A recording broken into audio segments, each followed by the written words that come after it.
Bom dia, turma. Vamos para mais uma videoaula falando hoje sobre função afim. Na aula passada a gente tratou de algumas situações de função afim, só que ali foi de forma mais genérica, então tratando de função de modo geral. Hoje a gente vai tratar da função específica, é a função polinomial do primeiro grau, também chamada de função afim. Vamos lá? A função afim, ela é também conhecida como equação do primeiro grau.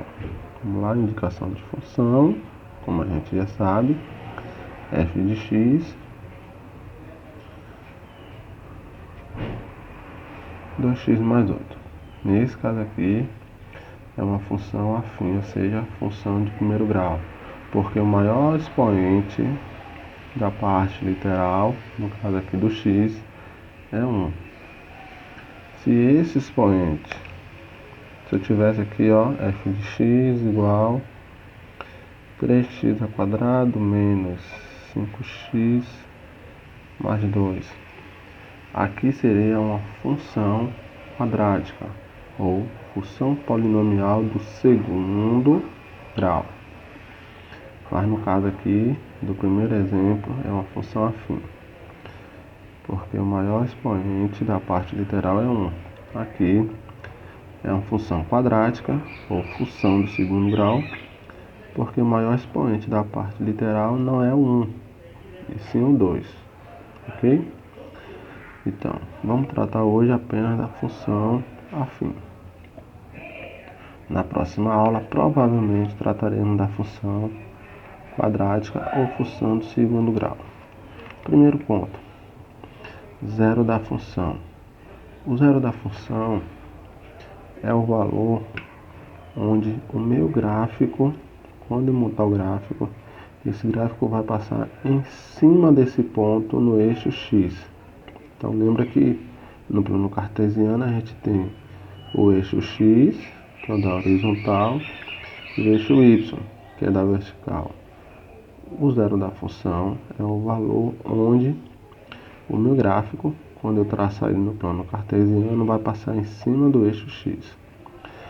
Como é que eu encontro o zero da função? Eu pego a minha função, então, repetir ela aqui, a função é f de x igual a 2x mais 8. Então, primeiro passo, pega essa função e iguala a zero. Ela vai virar uma equação do primeiro grau. E aí eu vou resolver essa equação para encontrar o valor de x. Então, ó, igualei aqui a zero, vou resolver a equação. Aquele mesmo esquema, quem tem x para um lado, quem não tem para o outro. Quem mudar de lado, muda de sinal.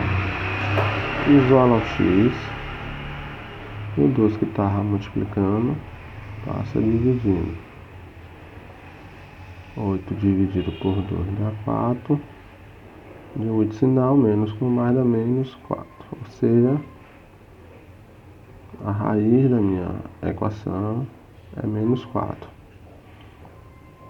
A raiz da minha equação que corresponde ao zero da minha função. Então aqui encontrei o zero da função, no caso x igual a menos 4. Segundo ponto, termo independente. O termo independente eu não encontro por meio de cálculo. O termo independente eu encontro ele observando a minha função.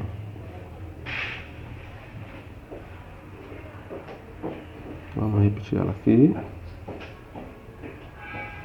Ok? Então, quem é o termo independente? Meu termo independente é quem está sem x na minha função. No caso aqui, ó, o 2 tem x. Ele não é o termo independente. O 8 aqui, ó, não tem x, está sozinho.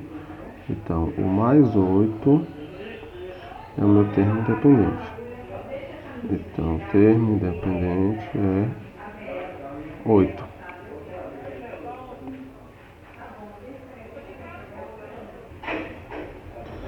Bom, então eu determinei aqui dois elementos na minha função, não é isso?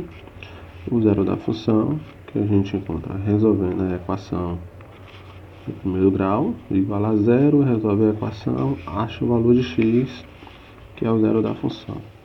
O termo independente, que é aquele valor que está sem x, acompanhando a função. Então eu tenho meu zero da função, termo independente, e agora a gente passa para o gráfico. O gráfico funciona da seguinte forma: no meu plano cartesiano, eu tenho o eixo x e o eixo y. Então aqui é o eixo x, o da horizontal, o eixo y é o da vertical. Esses meus dois valores, que é o zero da função e o termo independente, vão me auxiliar a montar o meu gráfico da função afim. Então, lembra qual foi o zero da função? Menos 4. Então, ou seja, no eixo x eu vou marcar o menos 4. Aqui no meio é 0, menos 1, menos 2, menos 4. Está aqui o menos 4. E no eixo y eu marco meu termo independente. Então, meu termo independente eu vou marcar no eixo y. Como é 8, na parte de cima. Então, aqui vem 1, 2, 3, 4, 5, 6, 7. Vou passar um pouquinho aqui por cima. 8. Então, eu tenho, ó, a raiz da função, menos 4, termo independente, mais 8. Por esses dois pontos aqui, lembrando, a raiz da função no eixo x, termo independente no eixo y. Por esses dois pontos, passa o gráfico da minha função afim. Então, ó, alinha aqui os dois pontos com a régua, e aí, o gráfico da função. De que função? A função aqui é f de x igual a 2x mais 8. Então, esse gráfico é da função afim f de x igual a 2x mais 8. Ok? Com o gráfico da minha função, eu posso determinar algumas questões.